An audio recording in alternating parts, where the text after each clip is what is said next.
control. Gravity is all that I know. She's over me. She's over me. She comes with her hypnotic dance. She holds me here with only a glance. She's over me. She's over me.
All right, ladies and gentlemen, welcome to the Paranormal Portal Wednesday edition.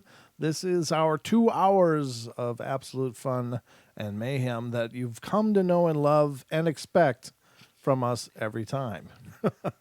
I hope we can always deliver on that, but I'm not alone here, but I'll get to that after this because, well, I hope you're all ready because we're going in.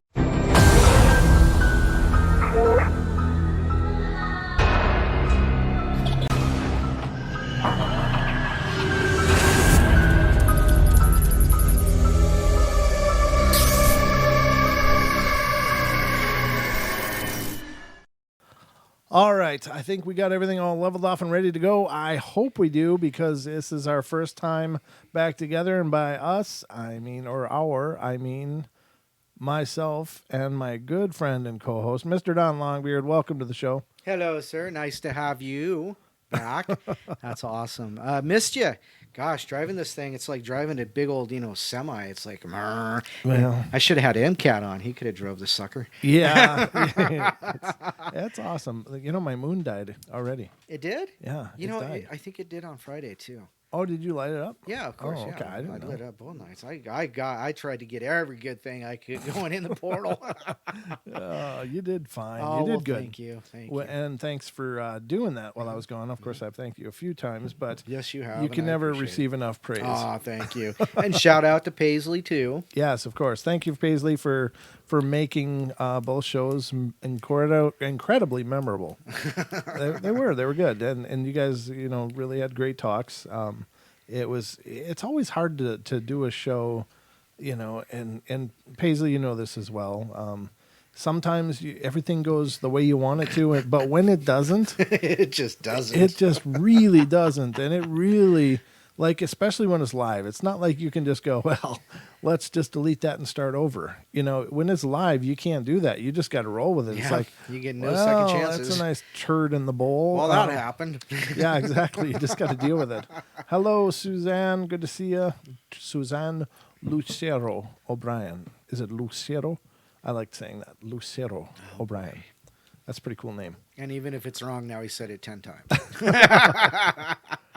Yeah, Travis, where you been? Travis says, I haven't been in the portal in such a long time. How is everyone? I hope all is well. Well, I'm good, and I hope everyone else is good. And I guess I'll just speak for everybody. They're great. Yep, absolutely. And hey, guess who else is here who hasn't been here in a while? Who? Brian Gasca. Are you kidding, Brian Gaska? Yeah, Good. he's Thanks for here. showing up, brother. Yeah, it's because I gave him hell about posting "I love Natalie" on his Facebook page. Oh, traitor. It's kind of what I said. I put a sad No. face and said, "Oh, you used to love us." That's perfect. No, I mean, that's great using too. guilt to get subscriptions and views. Well, it's just, you got to remember, we found you first. That's That's true. all I'm saying. Yeah. Yep. No, it's fine. It's good to see you, brother. Thanks for being here. Thank you for all of you guys for being here. Yes. Mary, what is that? Brimjian? Mary Brimjian. That's a new name. Good to see you, Mary. Thanks for finding us. It's Brimignon. Brignon? Brimignon. Is it? I don't know. I don't know how to say it. However it's said. We'll get corrected or we won't. Yeah, And you if we can get certainly- corrected, that's okay. You can give us a phonetic response. That would be She great. says pretty close. Pretty close. Well, Brimyon. Oh, she said I was close. Whatever. It must be French. Brian Gaska. I've been sharing jerks. You shouldn't share jerks, Brian. I knew that. Nobody likes a jerk. Nobody likes jerks or trolls. Yeah, you can't share jerks. I'm not even sure where you pick up a bag of jerks. But anyway, I bet you Bigfoot knows. and ladies and gentlemen, yeah, the humor's free. Oh my! And you're getting exactly what you paid for. So you're not getting gypped in the least. Buckle up because it's going to be a long 2 hours. It is. You're in for a hell of a show. That's all I got to say. I wonder if I should change the batteries now, though.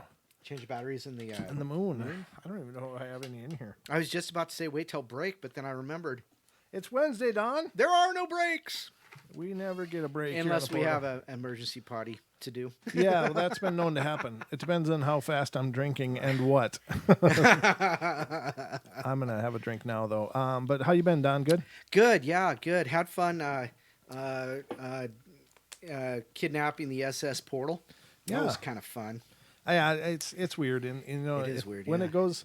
Like I was saying before, I was kind of alluding to this, and I was going to follow this a little further. But when a show goes bad, it's really tough, and it's hard to find your rhythm after Right, that. right. Once you've lost it off the front end, I mean, how many times, Don, have we had a guest on, and it'd be like Linda Godfrey, I know. it'd be like all of a sudden everything goes to hell. It's like, oh God. I'm just This breaking looks so out in bad. sweats. I literally broke out in sweats on one of the shows she was on because nothing was working right. Right.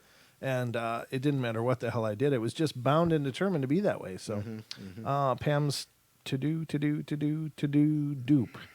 I don't know what that is, but I just had to try it out verbally. Oh my. But this is a show about paranormal, and I guess we've covered all the laundry at the front end, but the phone lines are working and open, as you may know if you've listened to the bedtime stories. They are now functional again. Yes, they are. And you can hear just fine. So if you want to call in and be a part of the show tonight, please feel free. It's 720-923-0500. Again, 720-923-0500. So please feel free to call in. Love to hear from you. We just love it. Absolutely. Because, we love you guys. And it's always cool when you guys help us do the show. It makes it a lot easier on us when you guys call in, just for the record. I don't have to talk nearly as much. And, we don't have to think as much stuff to say. So, but if you have an experience of your own, it'd be really cool to hear it. This Friday night show, I've been getting several emails from listeners that wanted to share their experiences. And so I'll be reading those on Friday's show, which will be a good time.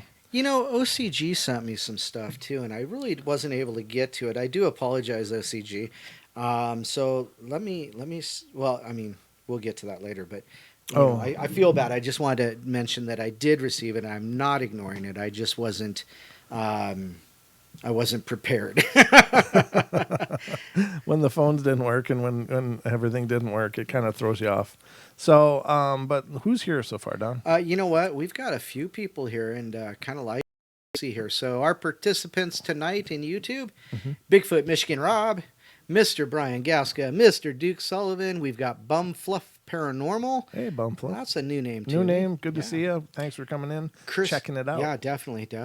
Chris Guy, we got DH in the house, Gemini, and of course, Mary Brim. She said Brim is okay. Brim. Okay. OCG, of course. Pam E. We got Stacy. Hi, Stacy. Hey. Suzanne. We have Suzanne L and Suzanne P. There you go. We got Miss Paisley from the Spaces Between, and Travis Pritchett. Jeez, he got the wrestling intro. Yeah, exactly. And of course, Renee and Lisa Heilman. Couples that weren't Tesla Tech 89. Hey. Oh, cool. He's back. He's back. Yeah, that's you That's mentioned always a good thing. You saw him like last night or the night before, Monday or Tuesday. But he's actually been that person has at least been here a few times that I know of. But yeah, still fairly new to the family. Welcome to all you new ones. All you old and new ones, and by old I just mean you've been around for a while, not that you're aged in any way. Because honestly, I don't know how old any of you are. But yeah, welcome guys, and thanks so much for being here. Now, Goodness. Well, I'm just saying, I'm trying not to eat my own foot here, so help me out. Okay, so Tesla Tech is a guy. Okay, all right. It's a he. All right, cool. Well, welcome back. You know, it's always a good testament when people like come and check out the show and then they actually show up again. Yeah, it's like kind of yes, I did something right. So. But yeah, let me close some. Oh, I didn't holler out to Duck Sauce either. He's here. Duck Sauce. Good to see you, Duck Sauce. And if we missed you, just give us a shout out on the chat, and we'll say hello to you as well, because I think it's important to acknowledge that you guys are here. You guys are the spine of what we do. So, I wanted to first start out talking about this, Don, because this is kind of current news, and I don't know if this is a big deal or not. I think in the world of politics, I don't know what the hell to make of this. I keep hoping it could mean disclosure's coming. It could mean that the stage is being set to start releasing more and more information about this stuff. Mm-hmm. With all the military and Pentagon, releases lately regarding, it's pretty much it seems like a foregone conclusion. Hey, we're being visited by something. We don't know really what it is. Nobody seems to be under the illusion that these things are just some advanced tech from some of our neighbors around the globe, or the plate, whatever you think we're living on. But it seems that this seems to be big news. And what I'm talking about is that apparently a bunch of senators received classified briefings on the Navy pilots' encounters with UFOs. Now, the weird thing is, though, is that these videos were released years ago. Mm-hmm. So why now? Why do they suddenly need these classified briefings? Why didn't they need them years ago when they first came out? I don't know if it's just posturing, politics, or what the deal is with this, but it always gets me hopeful because I think it's pretty profound and important. If it'd be nice just to have that acknowledgement. Not that any of us really need a government acknowledgement to go, hey, there really are UFOs. Exactly. I mean, I've seen one. I mean, it was there. I can't deny it. It's just a part of life. But I think for the most part, maybe it would just be vindication in a sense, because of the amount of disparagement that people that believe in paranormal things, such as UFOs and extraterrestrial visitors and stuff, have received throughout the years. I mean, it's just, especially in the more distant past, but people were really treated like garbage, right, for just saying, hey, I saw this and I've experienced this. And of course, then you're just a nutcase. Go get your medication. Right, exactly. I mean, it's just people have been treated really poorly for just wanting to come out and talk about what they went through or what they saw, what they experienced. And so it would at least be a vindication on that point. Like, hey, look, guys, I wasn't an idiot. See, because I've never had anybody, and I've never had anybody come back at me and go, that's not what you saw. Mm-hmm. You're full of crap. I've never had anybody do that. And I'm glad, because I honestly, I know what I saw. I don't need someone else to quantify that for me. Right, but right. At the same time, it would really feel like crap if somebody did decide to just, treat you like garbage because of that. Right. Yeah. Well, and And the hard part is that it's not the MIBs that are coming and telling you. It's the people you associate with.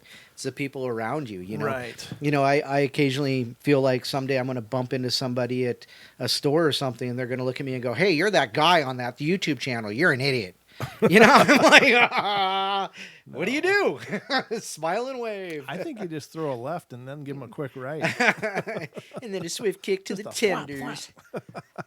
No, I'm saying that might work. Just give him an uppercut right in the jaw. It's hard to talk after that. It's hard to talk when you're clutching your tenders, too. Yeah, that's right. It's like a 5-minute inhale. That puckered inhale for 5 minutes. And a lot of swallowing. I'm not going to puke. Exactly. Yeah, it's like the Family Guy. I think he like hits his shin on something, and it's like 3 minutes of it's just Peter Griffin writhing in pain on the ground. That's so funny.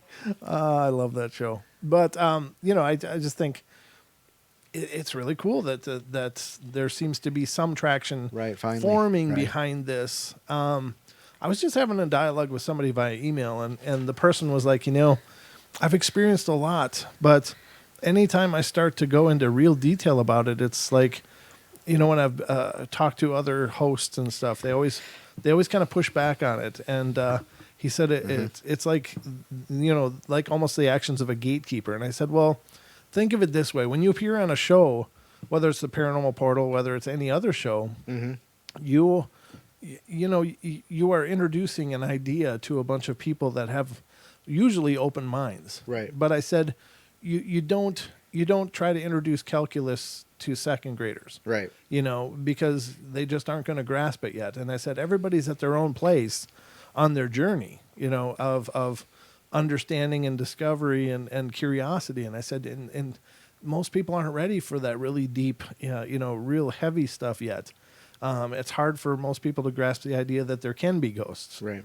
But then there are ghosts, and then what else can you tell them? And so I said, it's the idea that how did I phrase it?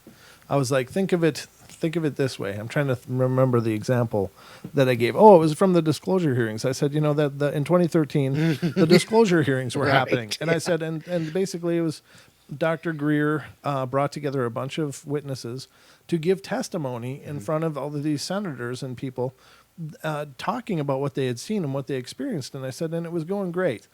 And I said, and everybody really seemed to be rolling with this, and it was getting traction. And I said, and then Paul Hellyer got on there and basically went into, hey, we're living, there's 12 different species at least living here on the earth with us. So you went from people like, all right, maybe thinking, hey, there's something to this. Right. There's something really going on here. This really needs to be checked into. But as soon as that happened, I think a lot of those senators checked out. They were like, whoa. We're not touching this. We just went, whoa. And I think it wasn't the right timing for that kind of disclosure. A disclosure, yeah. It wasn't the right time for him to just go, hey, not only have you missed all this, but check this out. Your neighbor's, Venusian. Yeah, no doubt. It's like, no, not now. Just get people to start questioning, get people to start the journey. And I said, and it's much the same thing as on the podcasts and on different shows, is that, we can't go that deep because it's just, we have a broad audience to appeal to, and some people are ready for it, some people aren't, and everybody's at their own place. So you just got to introduce them to the journey. Small bites. Right, Small baby bites. steps, The way to eat an elephant is with small bites. Right. Okay. But I never heard that, No, but there's a lot of things you say I've never heard, which I don't mean in a bad way. It's just, you've brought in my perspectives and understanding of the world, Don. But I just think that, I'm broadening that horizon. Yeah, Here, exactly. check this out. So these senators are apparently getting these briefings now, which I think is cool. But let me read this. This is from the Singular 40, and again, which again is one of my go-to sites now for current information on the paranormal. And again, it's singular40an.com, FORTEAN.com. And so check it out. I think they get a wealth of articles, and there's a lot of older archives on there as well. But check it out. They do a great job. So it says several senators, including Senator Mark Warner, Democrat from Virginia, the the vice chairman of the state Senate or the Senate Intelligence Committee, have received briefings on encounters between Navy pilots and UFOs, reported Politico on Wednesday. The briefings held on June 19th came in part as a result of concern regarding the safety of military pilots. Mm-hmm. If naval pilots are running into unexplained interference in the air, that's a safety concern, Senator Warner believes we need to get to the bottom of, said Senator Warner's spokesperson, Rachel Cohen, in a statement. If pilots at Oceana, is there Oceana? What the hell's that?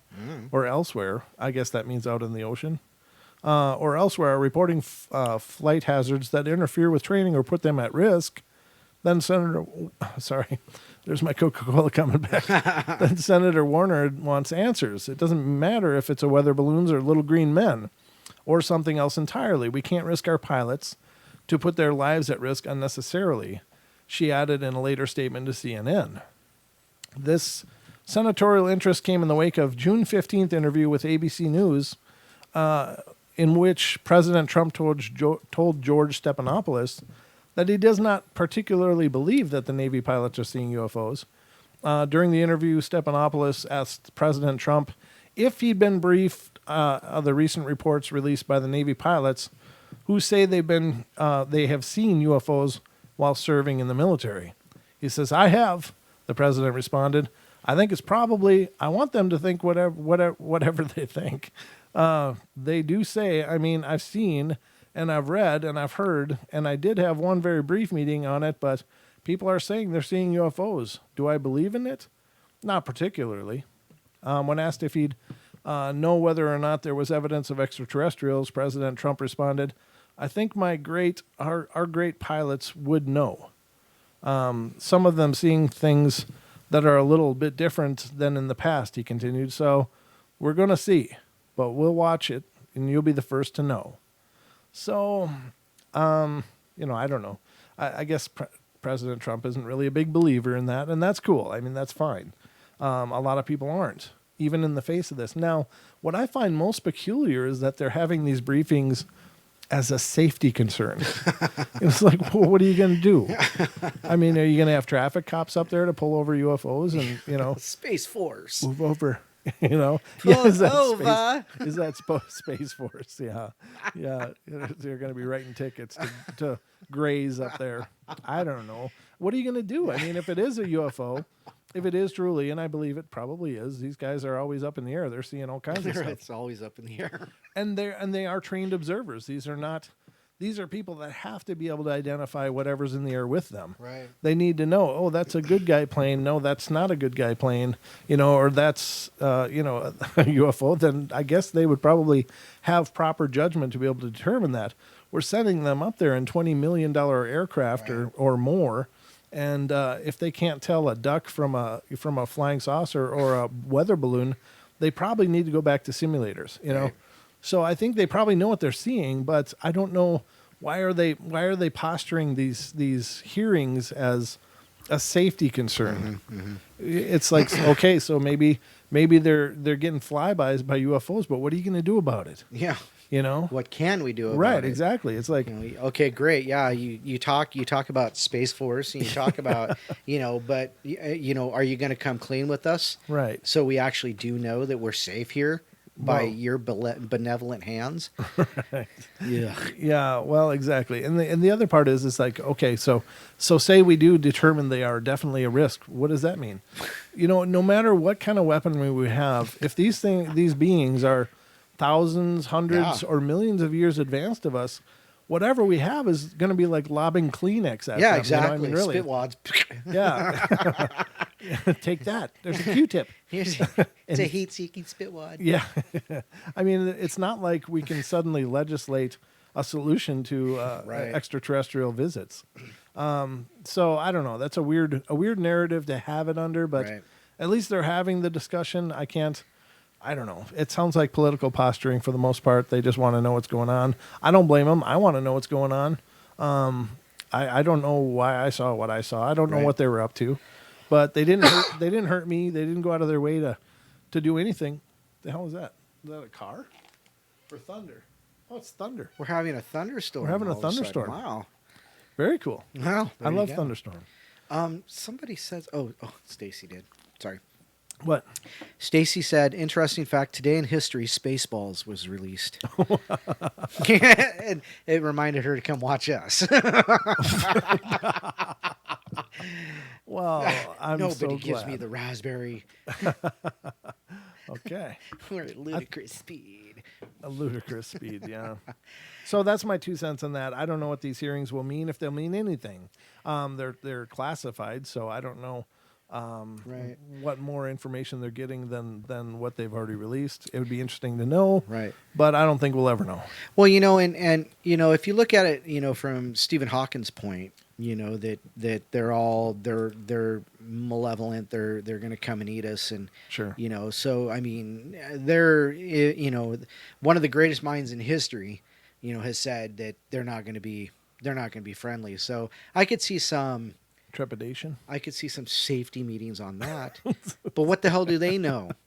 I mean, this is hypothesizing. This So- is, The safety meetings, like, don't lay on the bread if they offer it.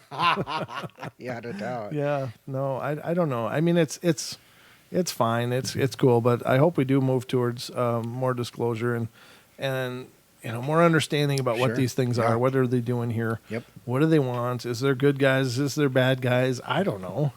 It's all got me really confused. You were talking about trolls and stuff earlier in regards to the show. And now, interestingly enough, on the podcast today, it was a discussion with Michelle Dion, and we were talking about the Men in Black. And, it occurred to me, speaking of the Men in Black, that their tactics have changed. You think so? Well, think about it. In the 50s, they were all in your face. Right. They were all like, Right. yeah, we know what you saw, and you better forget it. If you don't forget it, we're going to hunt you down, and Right. And we're going to nail your kids to the wall, or what. I mean, they were just horribly Right. intimidating. So you're referring to what she was saying about them basically stalking her. Right. know. Huh. But now the other thing is what if the Men in Black is like a government organization? What if it is? I don't know what they are. Everything I've heard about them makes them sound very supernatural. Sure. But if they want people to shut up, one of the best ways would be to internet troll. Oh, good point. Yeah. I mean, really, Yeah. if you want Yeah. people to shut up, just humiliate them. Right. Make them look stupid because, and so it occurs to me, what if because you don't hear about that intimidating tactics anymore. Right. Right. It seems like the best way that they could get anybody to shut the hell up is to make them look stupid. Right. So maybe they've just really become good at trolling on the internet. I don't know. So there's a bunch of Men in Black sitting around keyboards now. No, Duck Sauce, we're not talking about you. What? Duck Sauce says, I'm not trolling you guys. I actually like you. Well, we do appreciate that. Duck And Sauce is using his trolling for the forces of good. the forces of good to bring out the best in us. Don and I were talking before the Yeah, show, and yeah. we were saying, we really don't have that problem too often on the shows. And I think part of it is because you guys would shred them. I pity the fool that comes in this chat room and Yeah. tries to troll. Yeah, no doubt. It's like, it's going to catch a beat down. I see a be- bunch of Capricorns in the den. There's gonna be a bunch of troll parts laying all over. Yeah. Man. You guys would annihilate some trolls in a hurry. Wow. We'd be investigating those for cryptid teeth marks. Exactly. But there are good trolls and there are bad trolls. There are good trolls that come in and they say things that make you go, and then you look into it, but they're the ones that come sideways at you, like the one on Saturday. Yeah. And it's like, dude, come in with an argument. Don't just come in with, Yeah, I wish I could see what that person said, and I know you shared it with me. Right, yeah. But still, apparently somebody was talking smack in the TFR chat room. Oh, yeah. About the show, And I think they got massively beat down by TFR. So, which is good. Yeah, I mean that's great. I don't know. Again, here's my thing with trolls is why would you sit through a show you don't enjoy? Yeah, I mean, why are you and why here? keep coming back talking about how much you don't enjoy Right. it?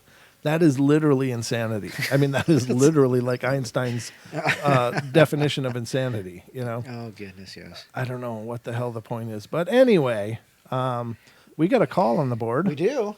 It just came in, and it's coming from around here, it sounds like. All right. I think you might be on the air. Who am I speaking with, please? Hello. Hello. This is Paisley. Hi, Hello, Miss Paisley. Paisley. How are you? Good. Good. See, the phones Good work. to hear you back. Yeah, the phones work. The phones work. It's amazing what some Neener. neener. Yeah, it's amazing what happens when the cords are. Hey. So anyway, how you doing tonight? Good. I just had a tooth pulled. I can't talk. A tooth pulled. Yeah, Ooh. tooth pulled. So Oh the drugs no. are good. It's all good. Oh, there you go. At least there's that. You got that going for you. But hope your mouth is doing okay. Yeah, it's much better now than it was about 3 hours ago. I thought I'd been kicked by a mule. So. Oh man.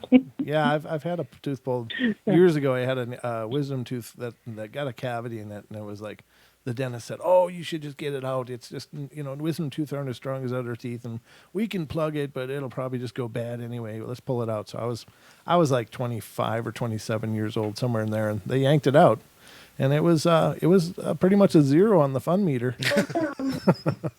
Yeah, pretty much. Yeah. That is doggone true. Yeah. So, but yeah, the troll last week, he was mostly, I personally, as far as trolls go, I don't have a problem if people come in and have a real commentary, Right. but it's when they call up and they question my honesty Integrity. Right. that I start having issues. Right. Well, sure. Yeah. And that is the tough part. And It's I think that's, go ahead. I think that's what this person was doing. I said, I think that's kind of what the person was doing last week, is they're just trying to call trust and honesty into the equation. realm of doubt, which is, yeah. Yeah, that's horrible. And Yeah. and it's just, Yeah. I don't know. It sounds like it was handled, so that was good. But I'm sorry that you experienced that Yeah. on our show. That's certainly not the kind of atmosphere I ever want to promote for guests.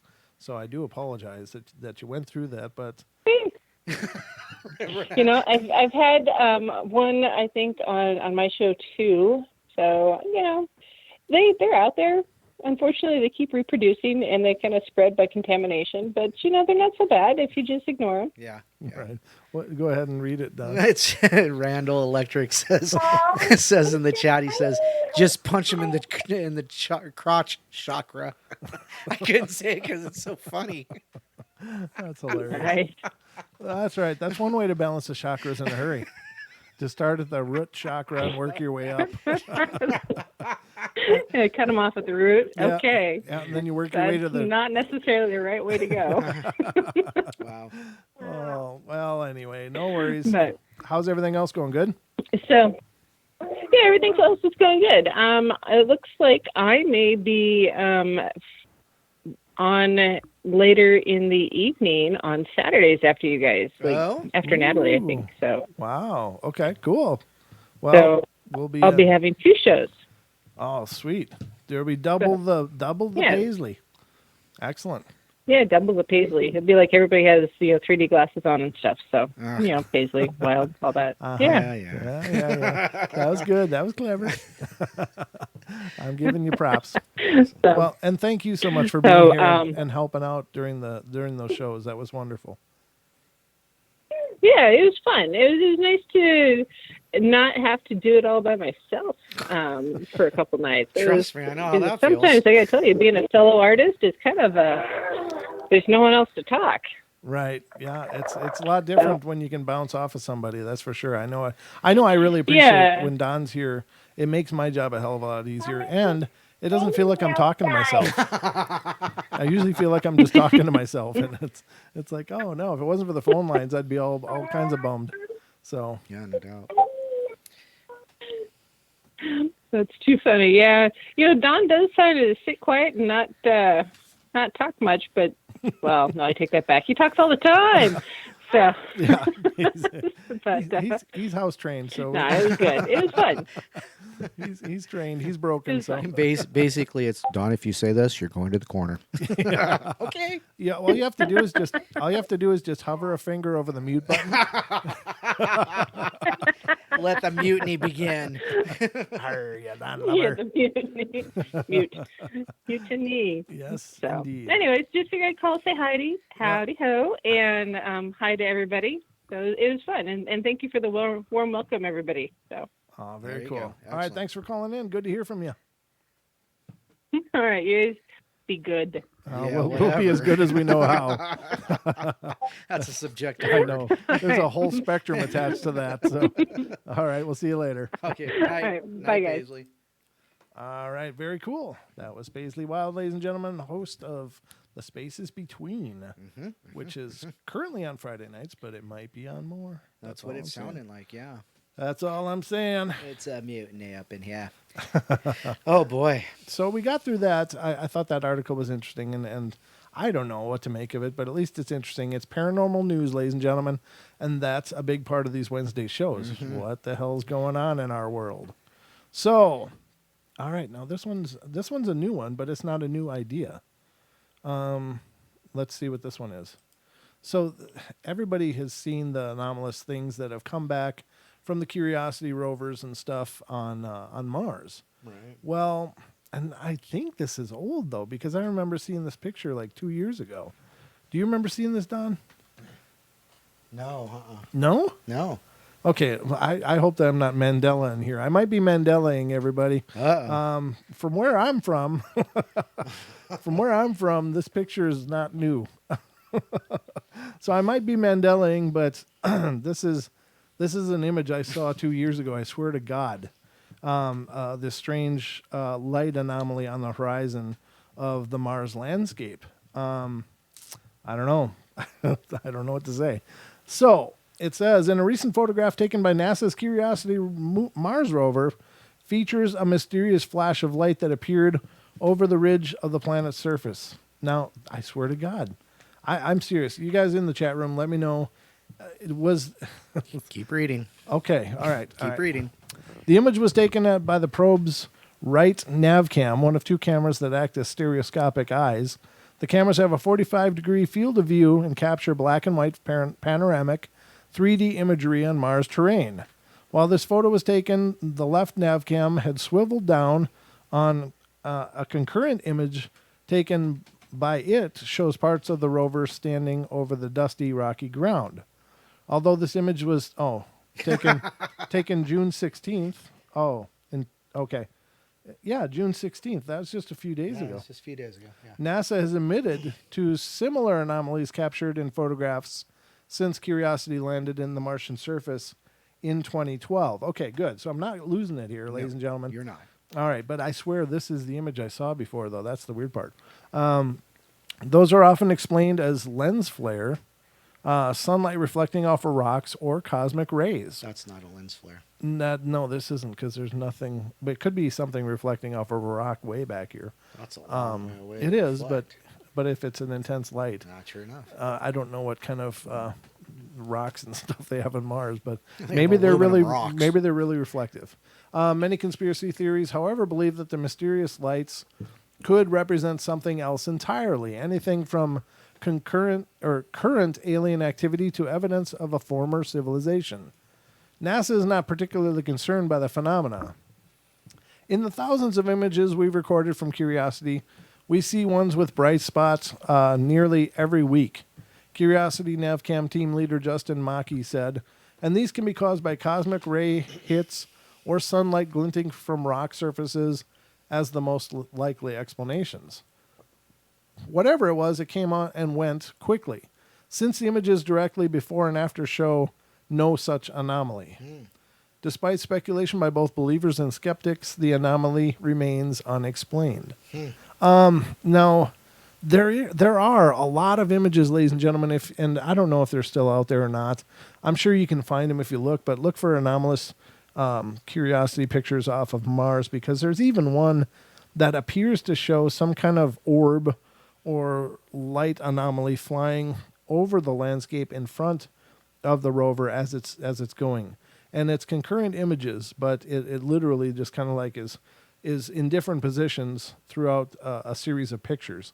So it clearly is, and it's above the ground. So it's either like an insect kind of thing or something else. But I mean, there's tons of anomalous pictures that are coming out of there. Well, is that picture right there? Is that light actually not on the ground?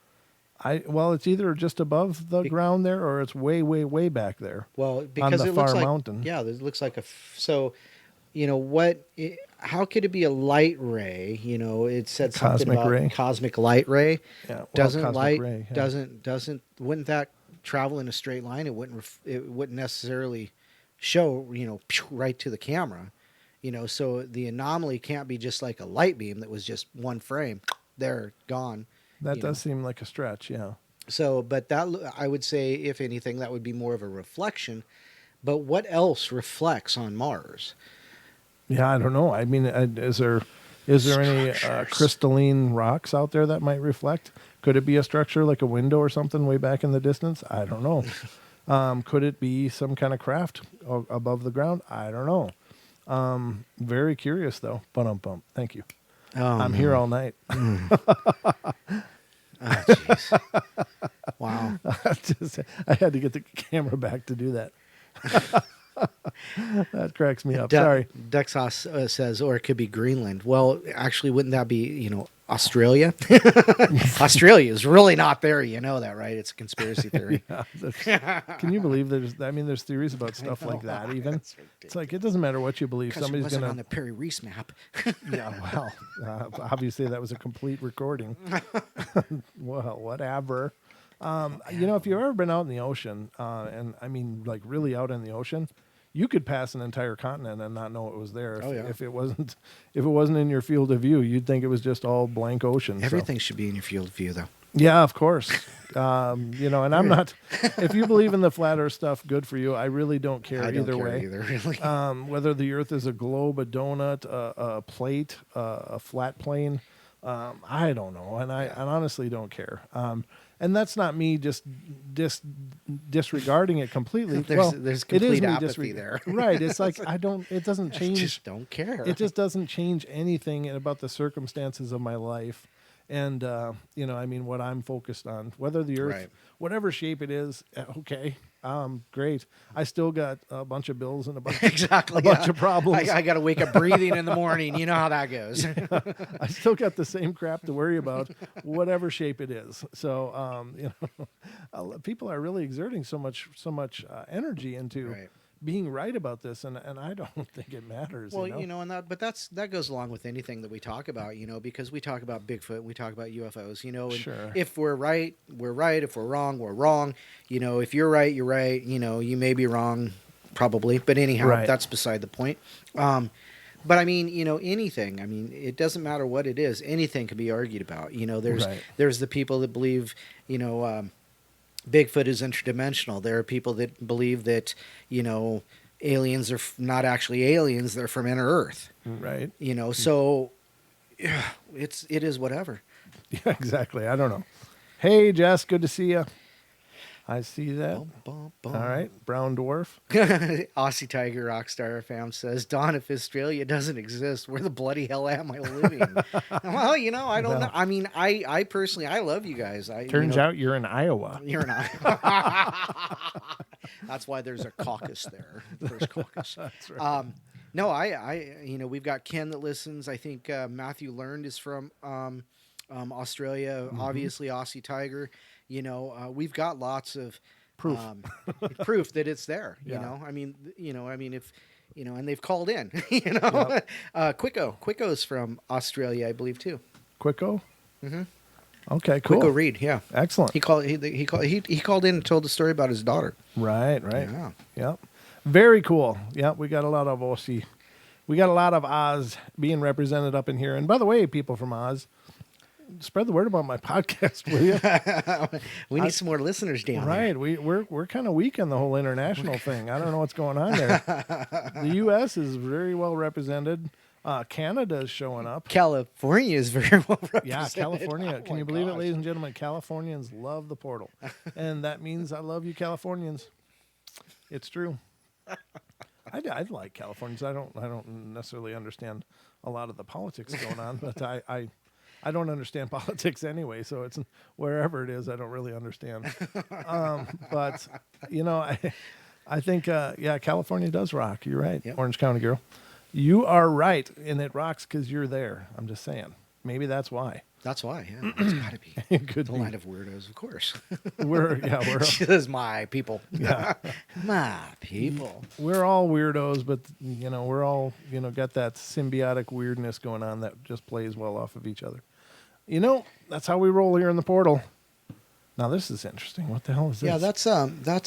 Yeah, that's an interesting thing. It almost looks like it's supposed to be Enochian, but we'll see. It's light code is what it's. Yeah. Anyhow, go ahead. Okay. This is a. I'll show the picture after I've read it here, but this is also from the Singular Fortean, and it says, the article says, "It's real," says woman of heaven after suffering near-death experience. So an NDE, she went to heaven, and that's really cool. Let's see what she says, though. A near-death experience, NDE, in early 2018 led one Arizona woman to declare that heaven is indeed real. Tina Hines, an otherwise active, seemingly healthy resident of Phoenix, was headed out for a hiking expedition with her husband, Brian, one morning when she suddenly and unexpectedly suffered a near-fatal heart attack. Mm-hmm. Her eyes didn't close, and they were rolled back in her head. She was purple and not making any noise or breathing, Brian told local news station KPHO. Brian resuscitated his wife using CPR, but her heart failed again despite his efforts. Paramedics soon arrived at the scene and brought Tina back from the brink of death several more times. "We ended up shocking her 3 times on scene and 2 en route," Wow. said one Phoenix firefighter. He remarked, "I never shocked anyone 5 times.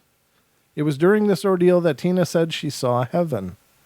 It was so real. The colors were so vibrant," said Tina. She described seeing black gates with Jesus standing in front of them and a bright yellow glow emanating from behind the messianic figure. Hold on. I had to sniffle. When she regained consciousness, Tina mentioned motion for someone to bring her writing utensils, and she scrawled the words, "It's real." When asked to clarify, she pointed skyward to indicate heaven. The seemingly miraculous event had not only a powerful impact on Tina, but also on her loved ones. Her niece, Maddie Johnson, was so moved that she had the words tattooed on her arm exactly as they were originally written. And that says it's real. Okay. All right. And it said, "Her story is too real not to share and has given me a stronger confidence in a faith that so often goes unseen. It has given me a tangibleness to an eternal hope that is not too far away," said Johnson in a post to Instagram. Skeptics claim that Tina simply heard and related the sounds happening around her while being resuscitated, but the events as described by those present don't match that hypothesis. Nothing in what Tina described matched the actions of her husband and the first responders who kept her alive. Despite a number of scientific studies on the subject, complete with competing explanatory models ranging from psychological to the neuroanatomical, no consensus has yet been reached to explain NDEs. Tina's experience and the phenomena of NDEs so far remains unexplained. And, oh man, that's the part that really pisses me off, is when people feel the need to debunk that. Like, it's so important to them to try to come up with some counter explanation for it. And here's the tattoo that the niece had done that exactly mimicked her note that she scribbled out when she was able to write upon being resuscitated. And that's apparently it's real. Mm-hmm. Yep. Yeah. But it almost looks Enochian, with some. It does, yeah, glyphish. Yeah, it does look like glyphs. It's really cool. But very cool. And that is now. Why do people need to take that away? Why is it so important for other people to inject that and to take that beauty away? If it gives people peace and it's a wonderful thing, why the hell is it so important for some people to go, well, that's not real, and here's why, Well, it's the same thing with trolls. Well, it is. It's the same thing. You know, people people can't let people be right or believe what they believe without injecting their own opinions, thoughts, opinions, and things like that vehemently. Now, if you just inject your thoughts, well, I don't believe that. Well, that's cool. Okay, great. Go away. Right. You know, I mean, come on. Yep. But, you know, they can't stand to see other people be happy. Yeah. Yeah. Yeah. Joy would suck. Yeah. Yeah. I can't leave those people happy and peaceful. So Duck Sauce says, no, something happened. For real, happened to me on Mushroom once. No kidding. I don't know what he's talking about, though. Well, yeah. Let me go back up here because I saw something. Okay. Happened to me on mushrooms once. Yeah. I saw that. He was directly replying to something you had read. So, was it an NDE kind of thing? Oh yeah, yeah, it says NDE. Yeah. Okay. Wow. I'd love to hear that, brother. I wish you'd send it in or call in. Good night, Zombified. Have a good night. What? Yep. All right. Gotta Good night, call it a Zombified. Have a great night. It's wonderful to see you. Thanks again, and thanks for retweeting so many of our tweets, brother or sister. I'm not sure which one you are or what you identify with, but we really appreciate that a bunch. Thank you so much, and have a great night. Sweet dreams. And so Orange County girl says her next tattoo will say cha-cha on her butt. Why would you want somebody to cha-cha on your butt? No, that was it was a name that came up in a ghost story last night. Oh, my sister Cha-Cha, and I started laughing. That's funny. What the hell? What's that? That looks like it could be an Ace, but let's see. Could be It's an area Ace. code 701. You're on the air. Well, hello, gentlemen. Yeah. Hi. Hi, how are you? Ace. It is an Ace. We know this guy. How you been, brother? As fabulous as the universe will allow. Thank you for asking. Awesome. Good to hear from you. What's on your mind tonight? Well, I was going to share with the Wayback Machine at least 15, 20 minutes when you were talking about Mars rovers and the anomalies with the photography and the imaging. Yeah. But whatever happened to the talk of Cydonia or the face on Mars and the hours and hours of Richard Hoagland's work that is just beyond explanation, yet it's never discussed, at least in what was Richard mainstream Hoagland's work media. for our listeners, in case they're not familiar with it? Can you paraphrase Richard Hoagland's work?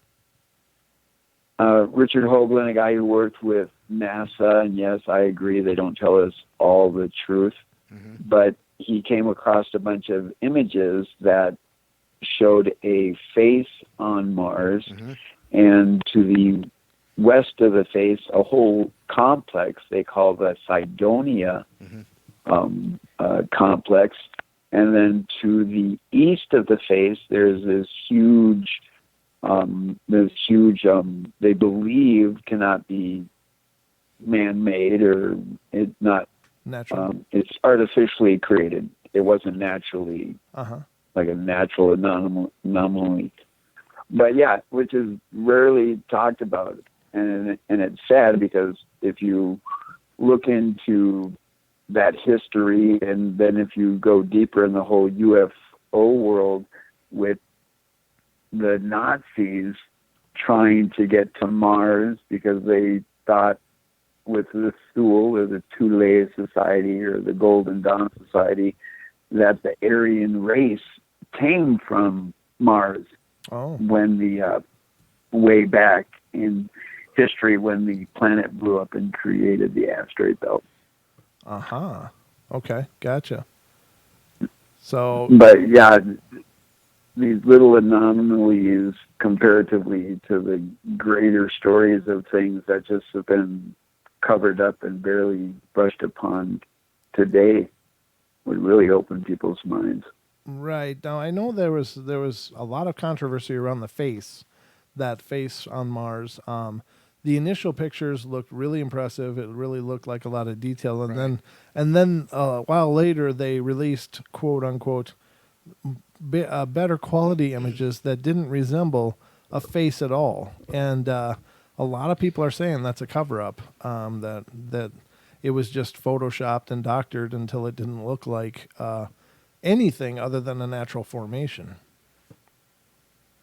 Yeah, that is true. That was the story. And like you were talking about, like with the trolls, or when you were talking about, everything can be argued, to one extreme to the other, depending on the two people wanting to do the argument or the debate, and the one side of the fence was actually claiming that we detonated part of the face on Mars to make it look misshapen.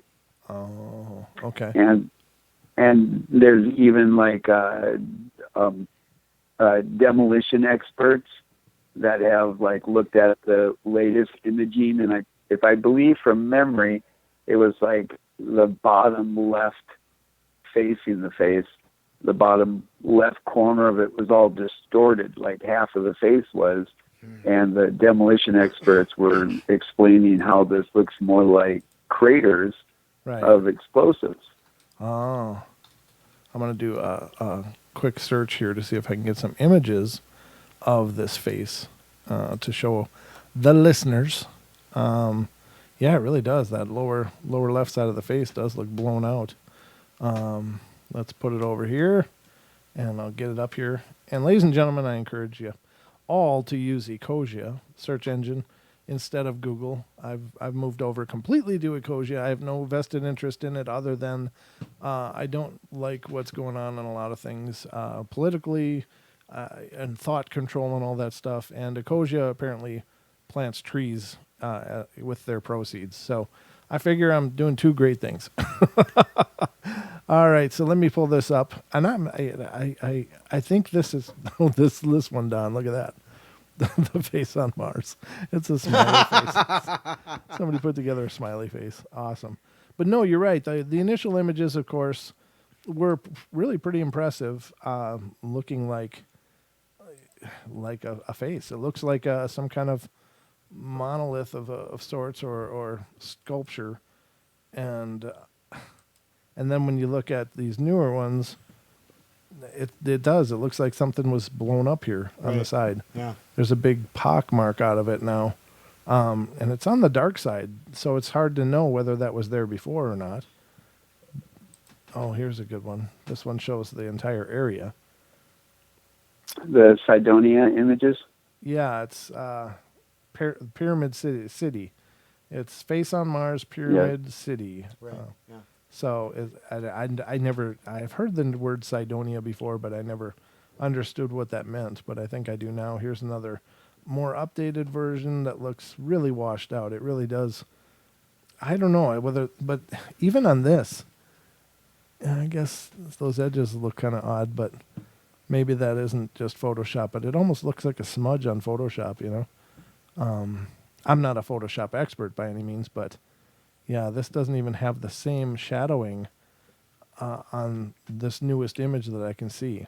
It doesn't even, the mouth shadowing was real concise on the early pictures. And on this more recent picture, it's barely a dent in the face. It's like this wide, I don't know. It doesn't seem to match very much to me other than the shape, the outline shape. But even there's a line. I don't know what all these dots are on this picture, but there's this line of dots up here.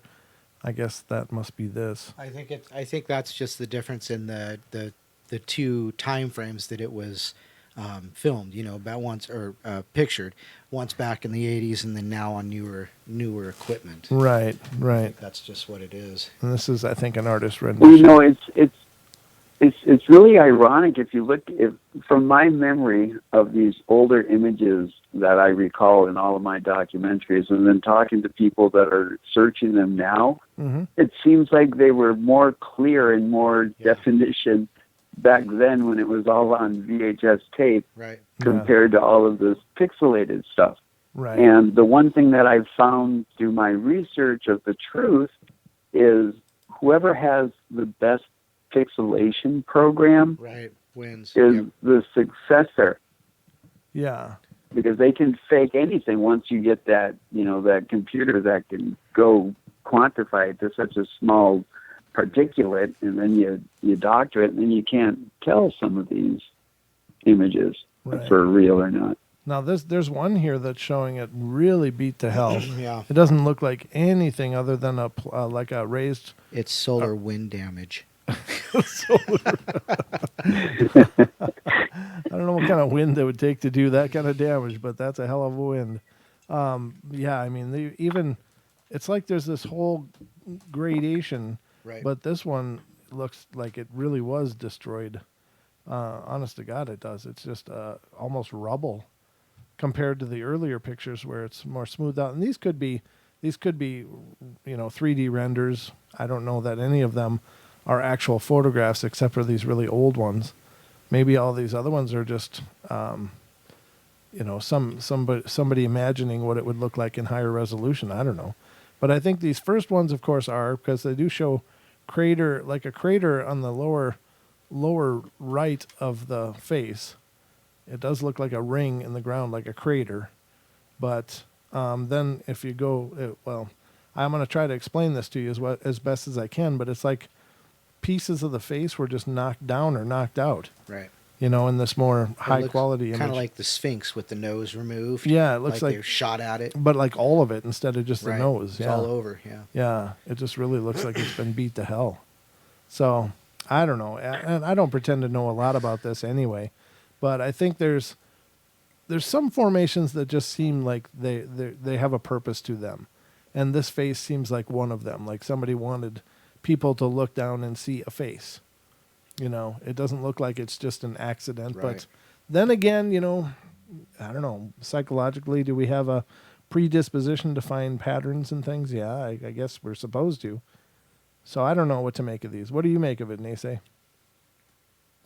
Well, the Brookings Institute in the late 80s or the early 90s, they came out with the report that in the event of certain cataclysmic occurrences, that it would be in the best interest of the continuity of the government not to inform the general public. And one of those was a Earth catastrophe. The other one was a nuclear attack that we couldn't recover from. The other one was a comet or meteorite to hit the Earth. And the last one was the existence of extraterrestrials. Okay.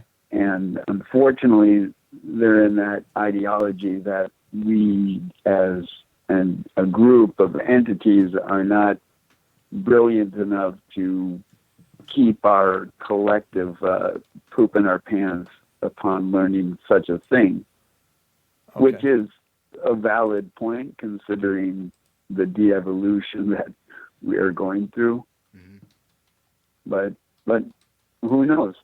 I think that the truth will always set you free, and I would always rather hear the truth, no matter when it does bump up against my ego. Sure. Right. Well, very cool, brother. So anything else new and interesting in your world? Real quickly, I've been pondering what is the truth when it comes to your birth recognition date, which we've been conditioned as a calendar event, and our actual birth recognition day, which would be denoted by the phase of the moon in the corresponding month that you were born. And so I found out that I was born on the full moon of June in 1967, and so I declared this last full moon to be my actual birth day, my birth recognition day, but my birth recognition date was June 22nd. Well, happy birthday. So I survived 52 winters. Woo! Why winters? Why not summers? Is it because winters are the end of the year or beginning of the... Well, I guess technically it's the beginning of the year. Well, the spring is always held as a very high regarded period of the whole cycle of the Earth going around the sun. Right. But also it's a little easier to survive the summer than it is the winter. So when you say you survive the winter, Gotcha. you you know what it's like to be up north and surviving a winter. True. And imagine 100 years ago, when they were utilizing these old lodges and stuff. But I've been in wigwams and stuff, and in the winter they can be really hot. Really? So. Wow. Oh yeah, it's the design. It's kind of like a dome. Right. So all you need is like a cupola up on the top, and you close it, and the heat stays in, and you open it, and the heat goes out.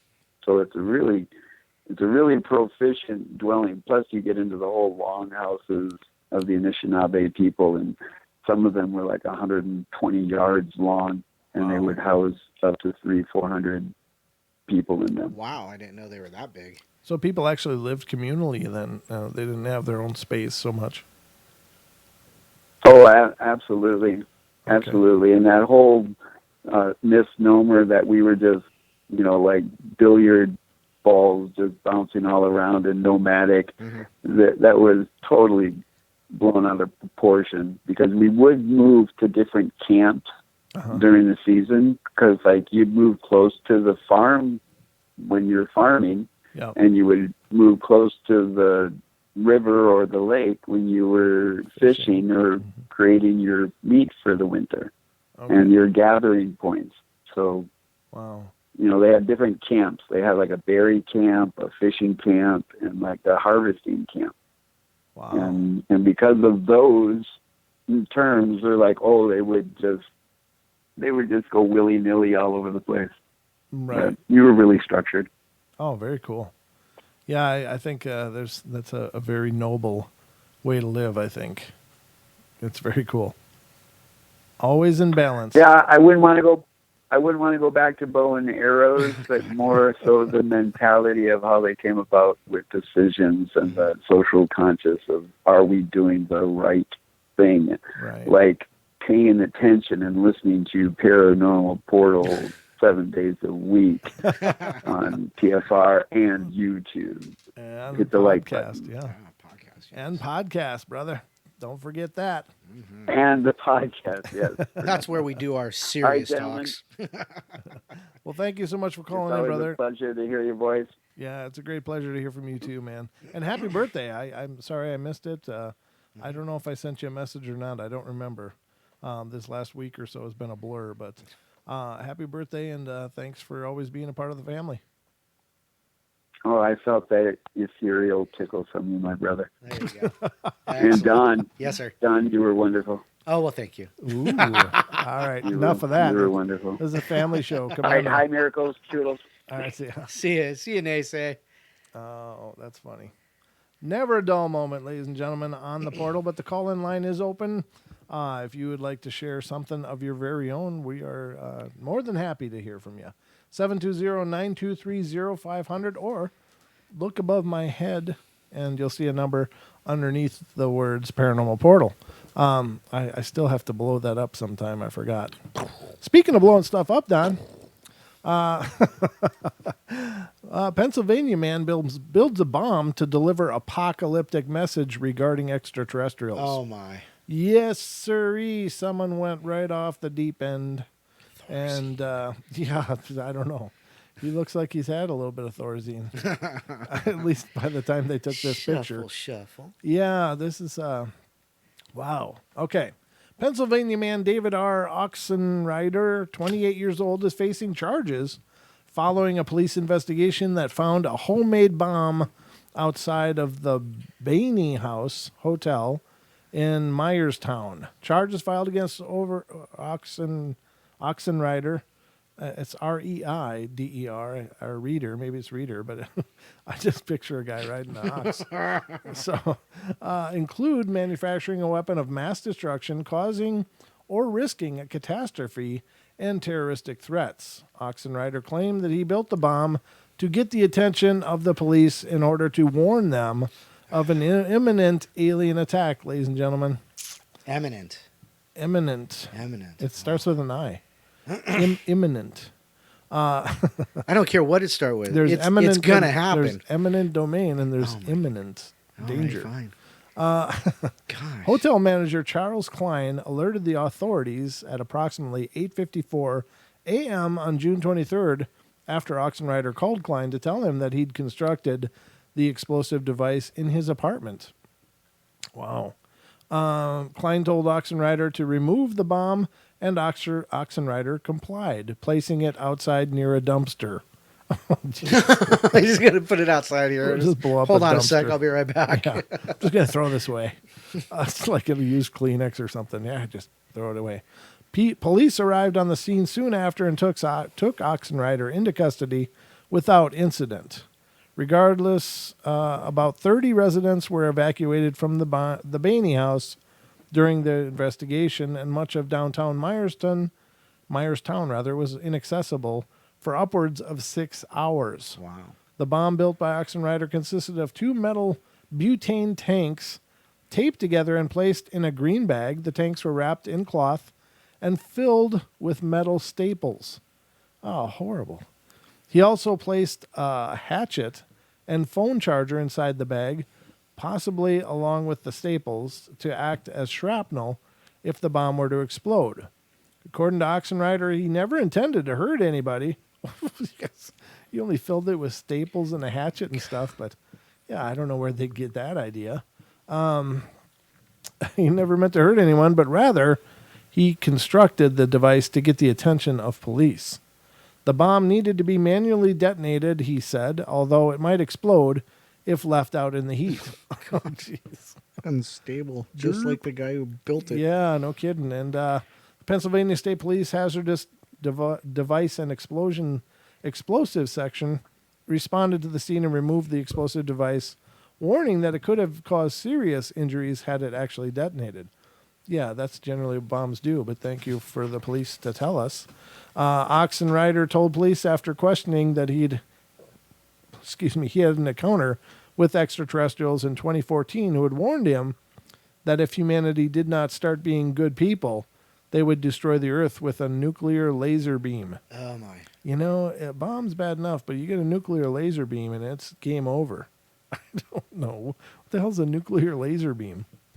He said he at first tried to spread the message of the extraterrestrials, but decided to construct the explosive device after finding that no one would listen to him. When he tells people about his alien encounter, people say he's crazy, said the criminal complaint. A search of Oxenrider's home turned up materials similar to those used in the explosive device's construction. 2 women who know Oxenrider said that he had converted to Islam a few years ago under the name of Muhammad Shahid, Shahid,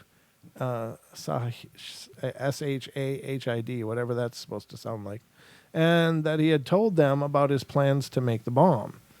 He's Muslim, and he had talked about it, but I thought if you're going to do something this big, why are you going to brag about it, said Jennifer Templin. I got to know him a little, and there were those glimpses that he was really a good guy, but then his other talk was just out there.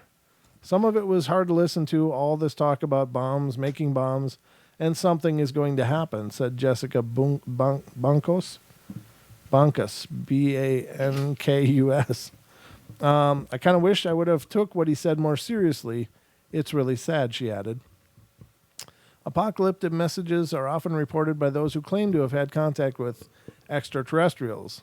The messages generally reflect the zeitgeist of their era, with nuclear disarmament taking center stage during the height of the Cold War and environmental disaster taking over the narrative soon after. Many speculate that reputedly sincere alien contactees are afflicted with various mental illnesses, most often schizophrenia, and the messages they receive are hallucinations colored by the concerns of popular culture. Of course they are. Yeah, well, I mean, yeah, this guy's definitely not a spokesman for sanity, but the explanation doesn't satisfy every researcher, especially if there is no history of mental illness with the witnesses or any symptoms, other symptoms present. One of the hardest things an investigator can have to do is to recommend a witness that they seek mental health care. The Singular Fortean Society's lead investigator, Tobias Wayland, said, "It haunts you because it can be impossible to tell sometimes if the phenomenon is a symptom of mental illness or mental illness a symptom of the phenomena.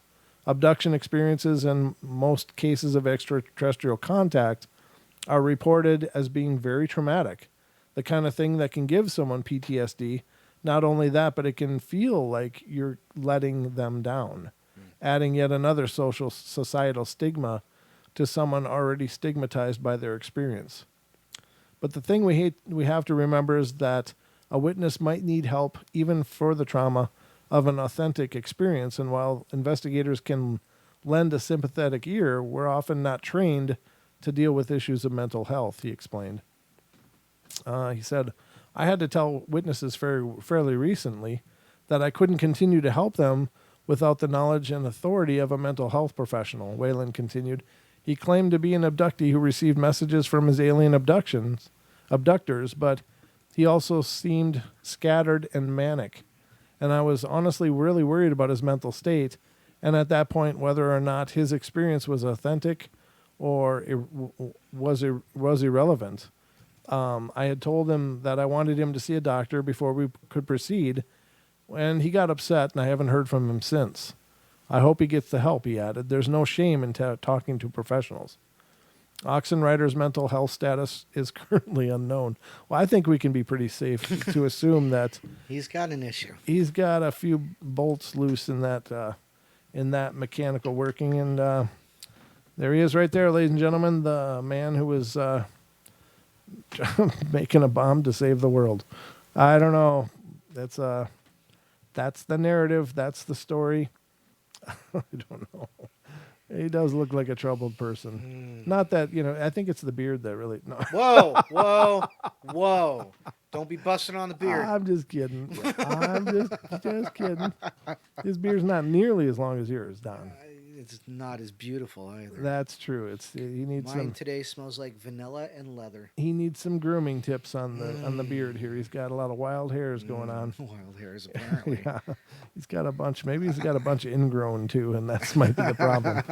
But there you have it, ladies and gentlemen. That is Mr. Oxenreider. Tragic story, really, when you think about it. Enough. It really is. True enough. That's a sad, sad event. I mean, I'm sure he is pretty convinced in the logic that he was doing something for the good of people. But there you have it. We've got more phone calls, and this is area code 480. You're on the air. Hi, Jess. Hi. Oh, my God, Don. I'm shocked. You don't like Kenny G? Kenny G? Oh. It was a Facebook post. He commented on a long-time comment with MCAT and I on one of the other shows. Wonderful. I don't know what to say. And I'd like to say a happy belated birthday to Nace. Very nice. Out there. Yeah, apparently he's made it through another one. Good for him. He's a fighter. 52 winners. 52 of them. Absolutely. I did have a question. Sure. Whatever happened to the exorcist Jeffrey Seelman? Whatever happened to him? Nothing. He's still out there doing wonderful. He's alive and kicking. He just hasn't been on lately. I was just wondering because he hasn't been on your show lately. Yeah. Sure. Yeah, he hasn't. And I'm subscribed to you. He doesn't have any new content. Oh, I know he's been busy. He just moved recently, so that's I know he's just relocated. Okay. So I know he's had a busy summer so far. He's gonna definitely be on the podcast sometime in the near future, as soon as we can make contact. But once his life settles down and once I actually get a plan of action here, he'll be among the podcast guests for sure. Yeah, we'll get him back on the show. Yeah, I was just wondering. Yeah, he's a great guy. And I haven't heard much from Obaki Hunter either, and I'm subscribed to his channel. I know he's been sick on and off, but sure.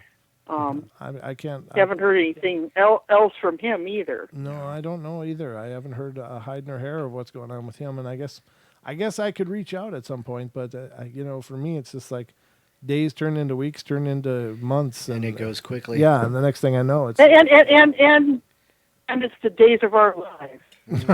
Yeah, yep. Exactly. So there you go. But I was just wondering about those guys and what was going on and all that.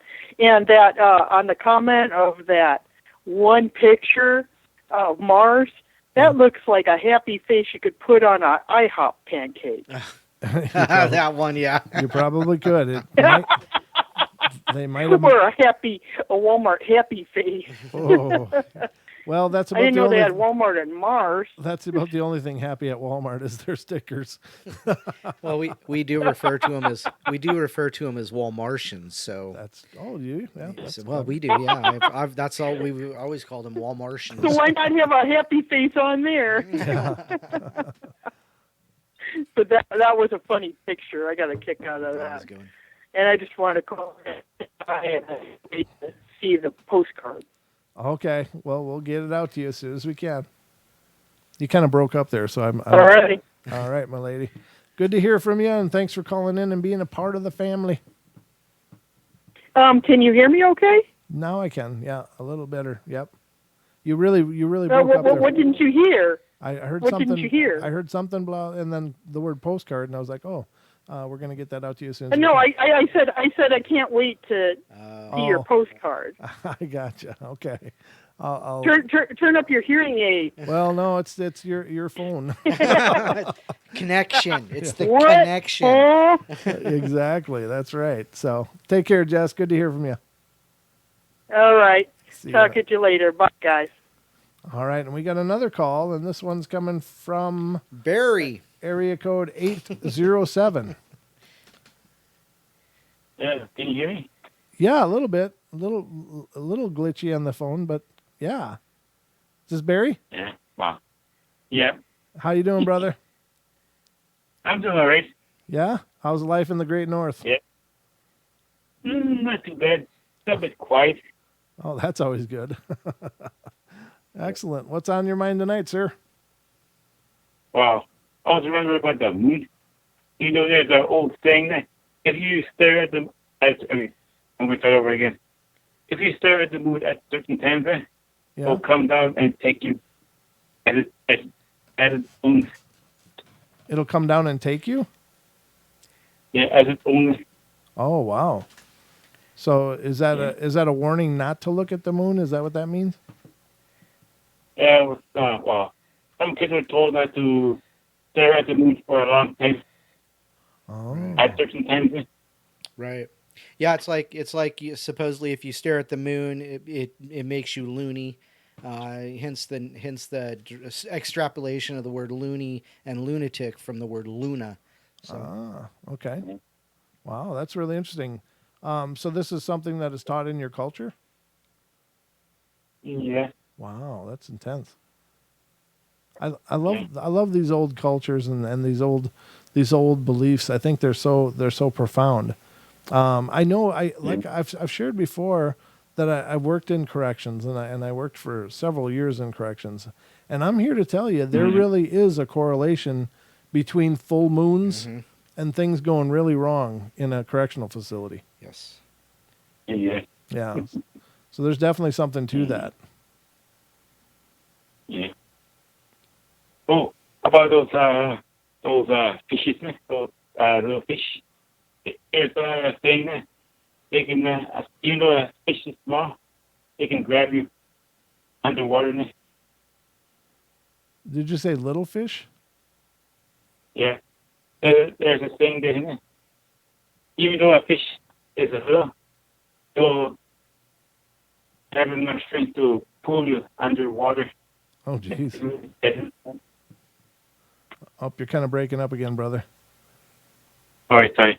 Oh. As I said, even though a fish is little, it's strong enough to take you underwater and take you as its own. Oh, really? Yeah. Wow. Just any fish, or is this a specific kind of fish? I'm not sure. I can't remember exactly. Oh, okay. Wow. Now, in your culture, what was the name for Bigfoot in your culture? I can't remember. Oh, okay. All right. And I don't mean to pry and ask a question. I'm just really curious because I find it absolutely fascinating that there's so many different identifiers for the Bigfoot in different cultures, especially among the First Nation. And so I just wanted to know what that one was. But no worries, brother. So Yeah. Are you here? So, yeah, I'm here. Okay. All right. I don't know if you can hear or not. I'm sorry. It's just the connection's always really weird when you call. It's like, it's like I don't know if your signal's weak or if it's just a thing with your phone, or maybe it's your voice and your phone. I'm not sure. And so I'm really sorry, because I do love talking to you. I just have trouble sometimes making out what you're saying. Yeah, combination of both. I sound like Boom Howard. or one of those Jawas. One of the Oh, that's great. All right. Yeah. Well, thank you for calling in, brother. It's great to hear from you. Anytime. All right. Have a great night. Okay. See ya. You too. All right. And that was Barry. Barry's he lives way up in the north. Way in the north. Yeah. I'm just so impressed. But all right. So we're back at it, and I've been chastised by our own OCG. Now, usually I share email stuff on Fridays. Is when I share stuff that's submitted, because I like to do it during the network shows, and so that's why I was waiting for Friday. OCG, is that all right with you if I wait for Friday to share what you sent as well? I'm waiting to hear from you. Well, and OCG sent me some things for Friday and Saturday that I wasn't able to get to, which I just forwarded to you. That's what I've been doing when as we were talking to Barry. But so I sent you some other stuff as well that she wanted. She's got some pictures that she found. She wants our listeners, our YouTube people to possibly comment and give ideas on what it might be. Okay, that's the one. That's the one I just sent you. So those are the pictures she sent me. Oh. And for some reason they're not. It's not previewing any of them. Yeah, it's not previewing anything. So, am I to put these up now? Is that the plan? Oh, no. Well, it's up to you. I mean, it's it. Strange. It looks like. All right. I've got pictures on my phone, so they're coming in as PNGs, but. I don't know why I'm not actually. Oh, here we go. Oh, there they are. Okay, there you go. Right. Okay, yeah, she actually sent this to me as well. Just as yeah, I guess we can share this one. This one's really interesting. I gotta find the first part of her. That's a strange humanoid was captured by a weather station camera, and it has skinny, creepy arms and hands with furry thighs. Oh. And hooves for feet. Wow. All right, so I know I've seen these images before, and I remember thinking, oh my God, those are really creepy images. Let's minimize some things and get it out of the way here, and we can put it up. What? Emails, Gmail scanners are temporarily unavailable. Oh, well, I don't think you sent me any viruses, right, Don? No. I don't think so. I don't think you did either. I'll find some penicillin if you need it, though. Oh, hey. Hey. All right, so let's put these up, because I think these are really interesting. And I do too. I don't remember what I've heard about these. I saw them so long ago, but it's really, really, really, really creepy.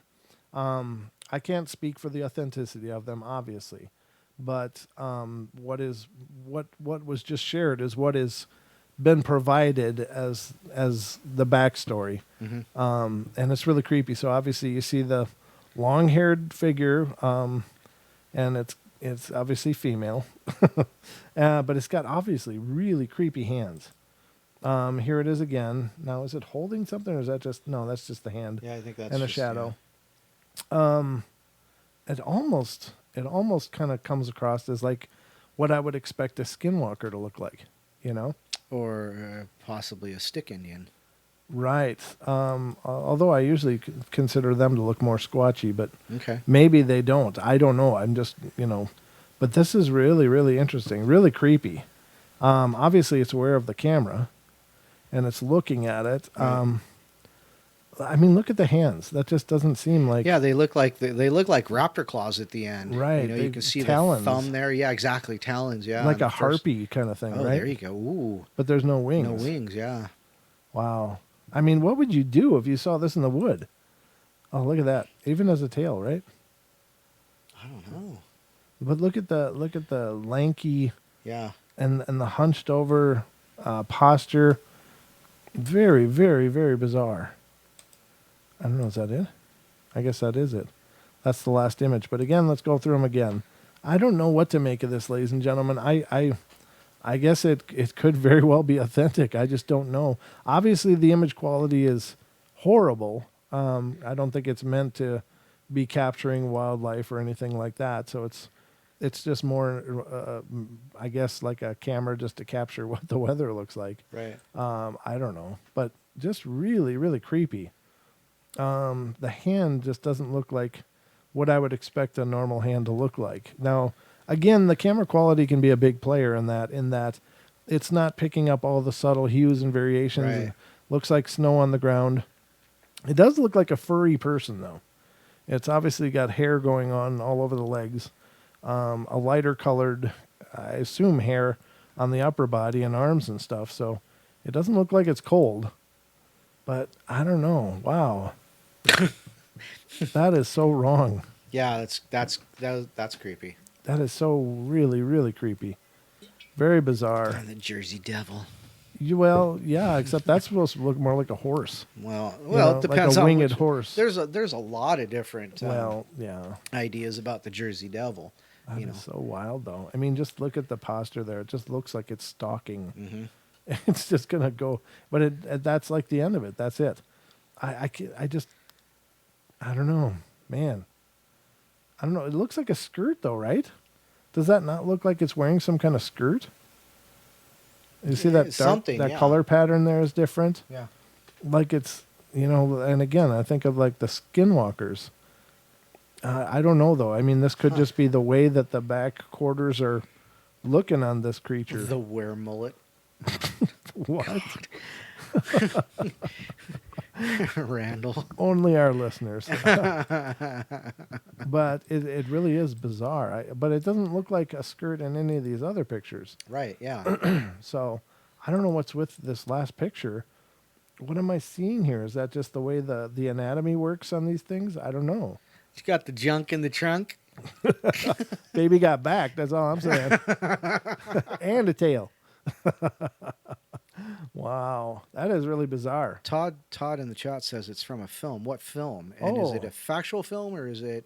Well, I'm sure not if like it's from a film. Well, not necessarily because it could be a documentary or something, Yeah, I suppose, but yeah, I'd love to know that, Todd. That'd be great. Badonkadonk. Gotta have gadunk. No, I don't know. It is creepy. I hope it's from a film because that'll make me sleep a lot better at night. But people do see beings that aren't unlike this out there. They claim to see humanoid beings like the rake and stuff, and minus the hair, this would look like a rake. I mean, it really would, except the tail as well.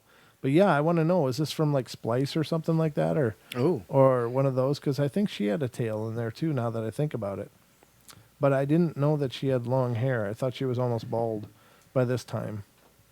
But yeah, let me know. Did we get a response? As to if it's not yet, no. Oh, okay. Yeah, if you figure it out, I guess we could do a reverse Google image search and look for some information on this. Let me see.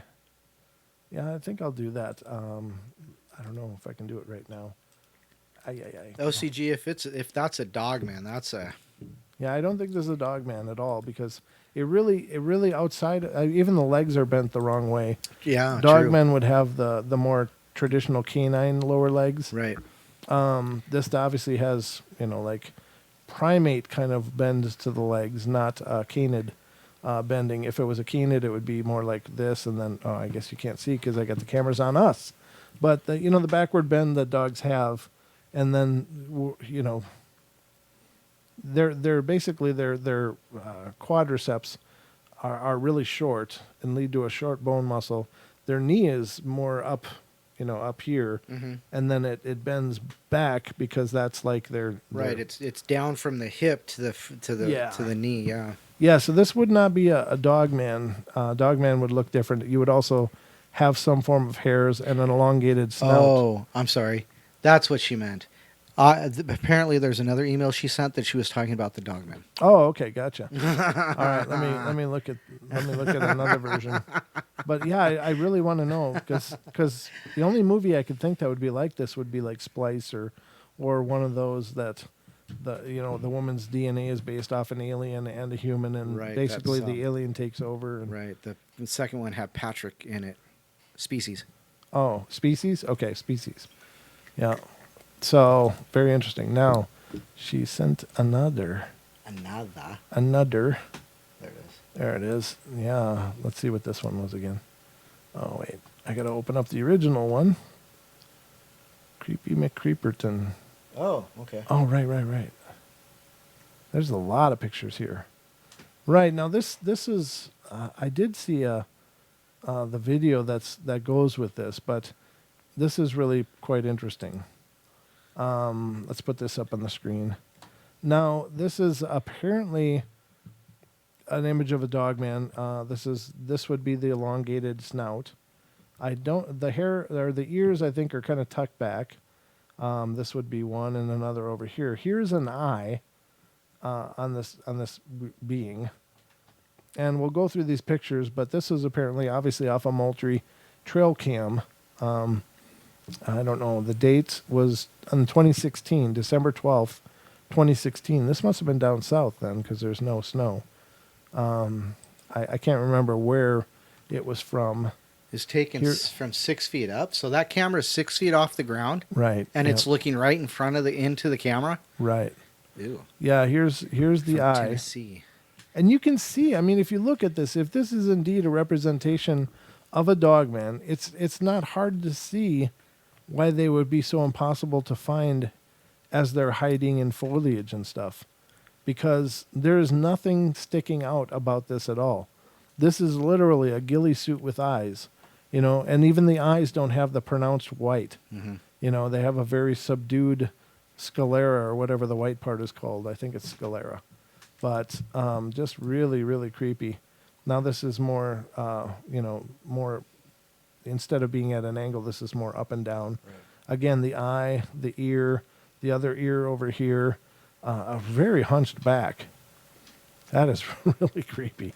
So, I mean, it might be bending down to look into the 6 foot tall trail cam in reality because, I don't know, man, that's really horrid. That's horrible to look at. But there's another image of the same. Yeah, she says they get a lot clearer. Now that's starting to actually show some definition to the face. Yep, exactly. So we'll keep going here. And this one. And here's the eye. This is the eye detail taken from right around here. And you can see that it really clearly is an eye. Yeah, and it looks like, an elongated snout. Yep. And you can see even the coloration of the pupil and the iris and the sclera. Very, very wild. Yeah. Yeah. This is like literally climbing out of a nightmare. Bring the shrubbery. Yeah. Naysay's. That's Naysay's fault. Why is that? Because that's from Monty Python. Oh, okay. Gotcha. Yeah, and there's another image of it. Again, a black and white that really shows that eye detail. Mm-hmm. This is really creepy. Really, really creepy. Just to think, ladies and gentlemen, as you're out there in the woods picnicking or hunting mushrooms. Being peaceful. Yeah, being peaceful and loving and happy and being thankful for being away from the city in the deep, dark woods. Oh, yeah. I mean, this is really, really terrifying. Really scary stuff. Very bizarre. And it's funny, even with the contrasting and all that turned up and tweaked, it still is almost really unremarkable. It really takes a lot of work to make out details of what you're looking at. None of it is just like, oh, that's a dogman, Hand. Right hand. Hand or claw. Oh, down here, yeah. Yeah, that's what Yep. she just mentioned that. Beneath its nose at the bottom center of the page is a hand or claw. Oh, okay. Wow. Yeah, that's not good. It does, I mean, it looks like it's really looking. Travis says, Someone said once that dogmen are here to protect us. Now, hold that, because we've talked to several people that have said that there's wolf people and there's dogmen, or dog soldiers is what they were called. So wolf people are actually people of the wolf, as opposed to dogmen being possibly a genetic experiment like Dr. Moreau kind of thing. Right. So there's a lot of, stuff like that. Now, from what I understand, that the wolf people aren't necessarily here to protect us, but they would if the situation warranted it. So, this is just from the people that we've talked to, so who knows, Travis may have picked that up from somewhere else, obviously, but that's what I understand. Sure. I still don't care, though. It's creepy as hell. I mean, if they granted, now here's the other part of that, ladies and gentlemen, is that people do bump into these things. They do bump into them Right. out in the forests. They do have face-to-face encounters with these things, and they didn't get killed.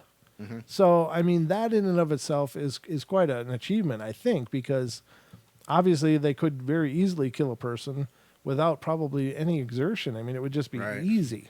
Like, But hey, come here. but they don't, and I do believe that they are a thinking being. I think that they're an intelligent being. They have some kind of reasoning Right. process. And there's probably some kind of code attached to that, or some kind of rules that they abide by, and one of Right. which is that they probably do not ever try to harm people. Mm-hmm. And maybe it's because in their history they learned if you hurt a person, then a lot more people come, and it becomes a real problem for their group. Right. Right. And so maybe that's why they just avoid people. It's not hard to avoid people because we're slow and clumsy and not really good in wilderness areas. And they, of course, are incredibly lithe, agile, and strong and fast.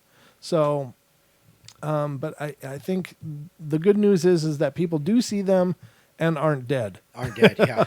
They're not dead. So first-hand accounts. yeah, exactly. So I think that that's a powerful thing in and of itself. It is really, really creepy, though, to think these things are out there. What if you get one on a bad day, Yeah, exactly. Yeah. What then? What if it's got a little ingrown fur hair or something? Yeah, it's got a thorn in its paw. Yeah, no doubt. And it's all crabby. Well, Get a mouse. Yeah, exactly. Get a mouse. Yeah. No, OCG, you're fine. Don't worry. Everything's Oh, fine. that was wonderful. Thank you. Don't break for Dogman. Yes, of course. No, don't ever apologize. I'm always thrilled to see things.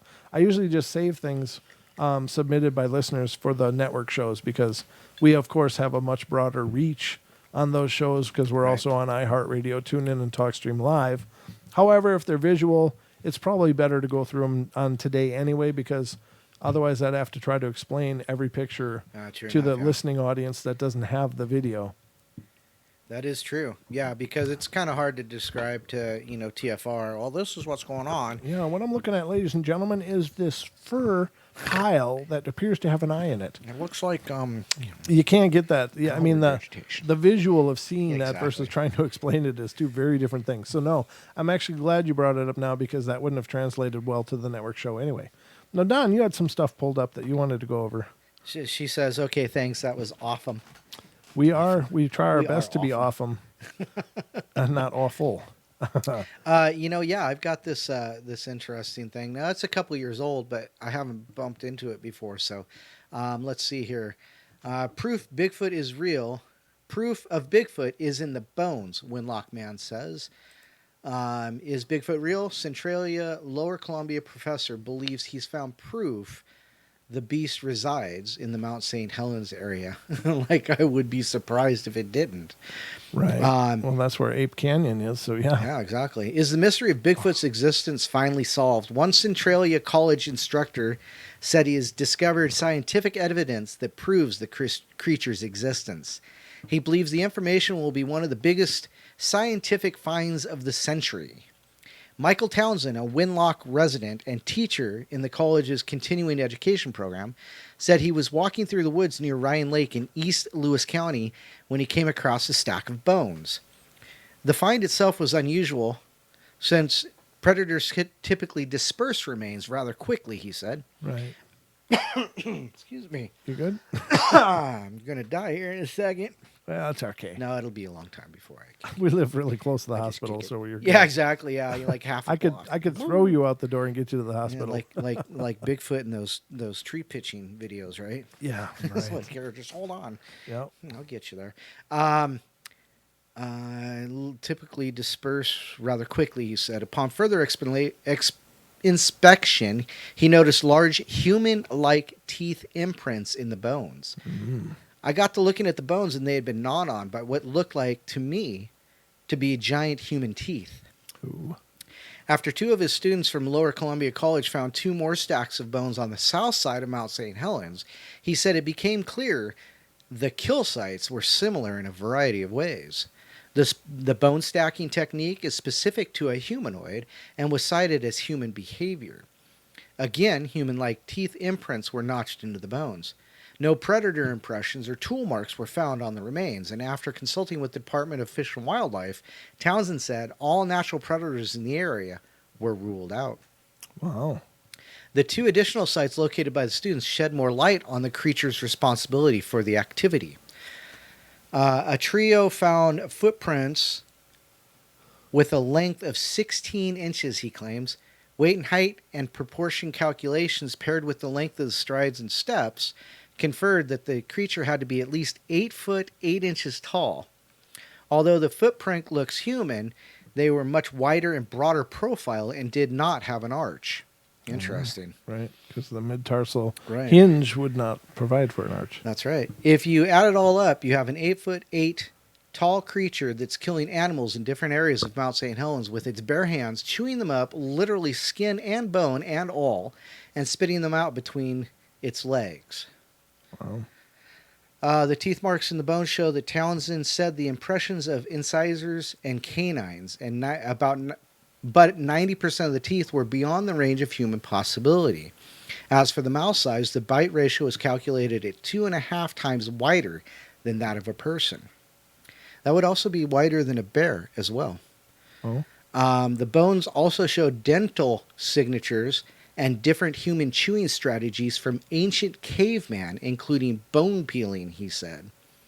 The bottom line is the humans do that because of the shape of their teeth and the shape of their jaws, so they have to gnaw on the edge of the bone. The double arch structure shows the teeth were closely related to the Neanderthals, and the molars left triangular impressions as opposed to circular impressions of an ape or chimpanzee. Wow. The evidence is what the professor said was forensic dental evidence and behavioral evidence showing the massive creature is part human. His discovery aims to prove that there is in fact a hominid species living in the area of Mount St. Helens that derive from the breeding of Native Americans and giant ape. Okay, he's talking ancient history though. Wow. My theory is it's not an ape. It's a hybrid that's been interbreeding for the last 80,000 years. That's why it's so smart and has human teeth.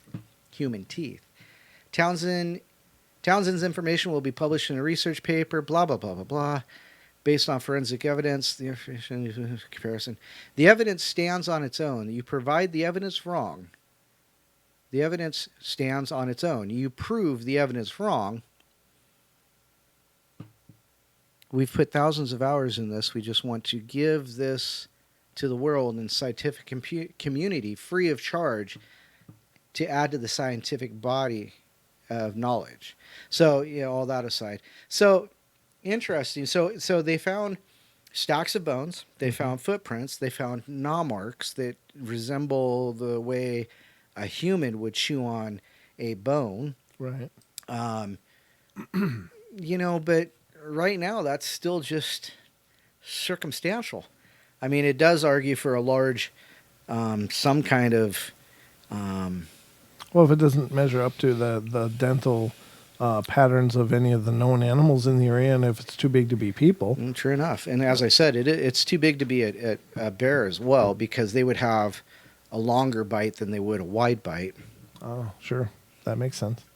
I guess that's true, but yeah, I think that's actually very cool. I'd not heard of this before. Who is this guy again? Did you disclose it? No, I still have it up. The professor's name was Michael Townsend.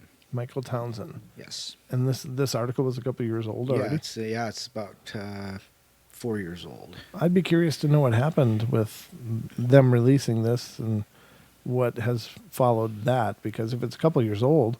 There's got to be some follow-up, yeah. Yeah, or is there more information that they've added to it, and where is it posted, and, that kind of information. But Michael Townsend? Mm-hmm. Okay. Huh. Let's see if we can find anything about him. Let's see. Doctor, I imagine? No, it doesn't say it. Well, we're going to say Doctor Townsend and Bigfoot. Let's see what we find, if anything. Find something. Michael Townsend, Washington Bigfoot. Washington Bigfoot is the name of the site. WashingtonBigfoot.com. Tag Michael Townsend. Third International Conference for Primal People, Sasquatch. Hosted by Washington State's own Tom Cantrell and featuring presentations by Tom and Mitchell Townsend. Was it Mitchell? Or No, Michael? It was... Oh, it was Mitchell. My apologies. It is Mitchell. Townsend. Okay. Yes. All right. So, presenting an international conference. When is the date on this? I don't know if I'm reading something really old or not. The site's really, 2017. Townsend's The Old Ones, the First Americans class available. Bigfoot is Solved Hybrid Hominin. Michael Townsend, BAMAEDD. ABD. I don't know what any of that means. He has more initials after his name than he does in his name. Yeah, so Bigfoot enthusiast. Michael Townsend will be teaching a class at Centralia College this spring. Centralia, is that how you pronounce Yes. it? Okay, this spring, called The Old Ones, the First Americans. He made waves in the Bigfoot world with a series of papers that are now published in his book, Bigfoot is Solved, Hybrid Hominin, scientifically proving the existence of Bigfoot with forensic dental impressions research. To this day, our research stands intact, Townsend said. Not one scientist has been able to refute our conclusions in any category. The integrated and mutually supported nature of the evidence and analysis is clear, repeatable, and microscopically impossible to fake or hoax. The new course taught by Mitchell Townsend is titled The Old Ones, the First Americans. It focuses on Native American oral and archaeological history that recorded a culture of people they encountered as they migrated down from the Bering Sea Land Bridge over 15,000 years ago. And it will be taught on April 8th, April 22nd, May 6th, and May 20th, and from 10 a.m. to noon in Washington Hall, room 105. The course is available online as well. To register, call 360-623-8940. Yeah, so great. He's making money off it. Well, I mean, he's a scientist, or he's a professor, so of course he's going to have classes. The school is making money off of it. I don't know how well he's paid, but it's interesting though. I mean, it's as of 2017, his work was undebunked, I guess is the right word. So it still stands on its merit, but I'd like to see this book. Bigfoot is Solved, Hybrid Hominin. That sounds like a really interesting read. And what a brilliant way to do it. So the first thing they talked about was the bones stacked. Mm-hmm. And that's true. I've run across, out mushroom hunting up in here, I've run across many kill sites of, like, I assume deer or larger. There was one, it could have been an elk. I saw a big jawbone. And there were bones everywhere, just scattered all over for about a 100 or 200 yard radius. Right. There was nothing tidy and nice about it. It was just, obviously it had been killed and torn apart, and then pieces and parts were pulled away. And as you know, with pack animals, especially for a big fauna such as like an elk, they're going to kill it and then they're going to pull off pieces and get away because it's real competitive in the feeding. So they aren't real tidy about that. They don't just eat and leave full skeletons. Exactly. Yeah. It's just shrapnel everywhere. So what they were finding though were just these tidy piles of bones. Yep. That's really, really interesting. What a brilliant angle. Huh. Yeah, that's an interesting way to go about looking at it because, how many, I don't know, maybe Duke can answer that, but maybe, how many people talk about like, the forensic evidence in that sense, the dental patterns and things like that, and how many people have found things like that? Right. Well, yeah. How many people have stumbled by something like that and go, wow, look at that pile of bones. All right. And dismissed it. But that could be, part of some really powerful evidence, especially investigating the dental impressions. Right. Now, that's a stroke of brilliance, I think, because, if you can quantify and measure those teeth and figure out, the size of different teeth in the jawline, the spacing of them, and rule out the fact that it can't be people, but there's tidy stacks of bones. Right. The imprints don't match the natural animals that are known in the area. Right. They say the story said that it was very reminiscent of a human. Right. The giant is what they said. Right. So. Yeah, and it seemed to indicate old methods of eating. Right. Yeah. From antiquity. Right. Right. Yeah. So very cool. And in fact, I think they said Neanderthal was referenced in there, in researching Neanderthals. They saw that same kind of behaviors as far as feeding behaviors and eating behaviors. So very cool. I think that's very powerful. And it's time. It's time. The portal, ladies and gentlemen, it's time. It's all about the way time works in the portal. Dennis here Oven. we go again. Dennis Oven, it could be. That's true. Sure. I think. Wow, did you blow your candle I out? blew the candle out. It's like, wow, what are you doing over there? I thought my board was smoking. I'm like, no. It's a human combustion. Yeah, no, my board's not human as far as I know. No, me. I'm the one burning up. I'd be more worried about your beard. Thanks. That's right. Don can burn. It's okay. We'll just sweep him up when he's ashes. You'd go up like a match head. You'd just be this person running around with a flaming skull. Hey, look at me. Hey, it's Hell Rider. Richard Pryor. No, you're Hell Rider. Hell Rider. This would be good. Okay. Ghost Rider, you mean? Ghost Rider. That's the one. Yeah, Ghost Rider. Sorry. Negative there, Ghost Rider. Yeah, thanks. Over and out. All right. So, ladies and gentlemen, that's going to wrap up our version of the portal for the night. This is our new and improved version of the portal. It's much like the old versions of the portal, but we're just calling it new because that's exciting. It is a new episode, so you got that going for you. Hope you guys enjoyed it. Thank you guys for being here and being a part of our world and supporting what we're doing here on the portal. Please spread the word about the podcast, especially if you're living overseas and abroad. Exactly. Not if you're abroad, if you're living abroad, because we definitely want the international audience to take notice. We want the world to know of the portal. And so thank you guys so much. We love you all. Don, anything in closing? Not much. Do remember on TFR Friday night, 11 o'clock PST, Paisley Wild, and it sounds like she might have another one on Saturday, same time, same place. If it changes, maybe we'll be able to get you something in there. But otherwise, And Don does produce for Paisley and helps her. In a manner of speaking. Well, I mean, you're on the verge of producing. You do help out, which is really cool. Goodness. So. But anyhow, yes. And of course, check out our podcast. It's where the actual, serious stuff gets talked about. That's not true. We talk about serious stuff here too. We just have a lot more fun, and not a lot more fun. It's just a different format, really. Well, we have more time to do it too. It's just an hour. The podcast is just an hour, so we kind of got to get to the meat. We kind of buckle down to it. Yeah, we can have more fun and relax with you guys here because it's close 2 friends hours. and family. Yeah, this is 2 hours. It's like every time is like sitting around the meal table with your kin. Just next time somebody bring food, will you? Yeah, no doubt. Yeah, and the next time's a potluck. Yeah, potluck. I'll turn on the lights and everybody bring me food. All right, guys, we love you all. Be good, be kind, be nice. Take care of each other. Help each other out. Find the magic in every day and remember to laugh as much as you can. Kind of like me. That's what you do, Don. You bring the laughter every time. So thank you for that. And thank you all for being here. And I'll be back tomorrow night with some bedtime stories. And then I'll be back again on Friday night for another 2-hour adventure. And I'll be needing you to call in and keep me company. So call him. we know the phones work, so we'll be using them. All right. Thank you, All right, everyone. guys. Good night. Love you guys. Night. See ya.